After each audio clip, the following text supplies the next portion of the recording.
Hi, how are you doing? Do you ever think about pie? Like how it's round and it tastes good? I guess it tastes good, depends on what you have. Pumpkin? I don't know. Depends on what you like. Anyway, it's not the point. The point is, we're going to do a quick little lesson about pie. And a couple of key things we want to talk about are, first of all, this thing. That thing right there. What is that thing? What is that guy right there? That guy is called do you know it? Diameter. On every circle, if you go straight down the middle, across the center piece, one end to the other, that's the measurement called the diameter. The distance around the circle, this distance, this goes all the way around, that, do you know what it's called? Circumference. Oh, I'm not going to be able to fit that. There's no way. Here's what we're going to do. We're going to take that off of there, and we're going to write it way down here, okay? So don't panic. It's okay. It's okay. And think circle. Circumference. Yay. Okay. Now, the key to this whole idea of pi, it's the same case on every circle ever known to the human race, I guess.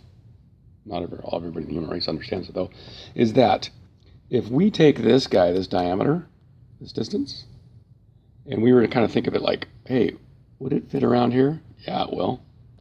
How often? How many times? A little around 3 times. And in other words, what pi really is, when you get right down to it, ooh, oh no, messed my circle up. Can I fix it? I don't know if I can fix that, you guys. I'm just going to have to dump that. Hold on. Sorry about that. Bye-bye. Let's do that again. What's that little circle over there doing? I don't know. Don't worry about it. No, I got the moon and wow. Okay, don't freak out. It's okay. All right. So what it really is, what we do is we say to ourselves, hey, if I take the circumference and I divide it by the diameter, this distance, the circumference is a little over 3 times longer than the diameter. So, and that's the case for every circle ever known to man. So, if we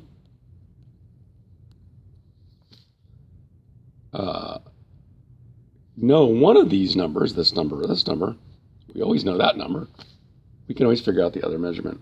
So, for example, let's just pretend for a minute this distance across Mr. Happy Face Sun, or whatever he is 7 miles. Just simple. We'll just be simple. 7 miles. Not Miles the student, because there's only one of him.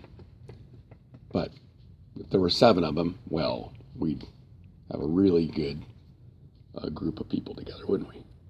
Ain't that right, Miles? Because miles means smiles. All right, anyway, that's not the point.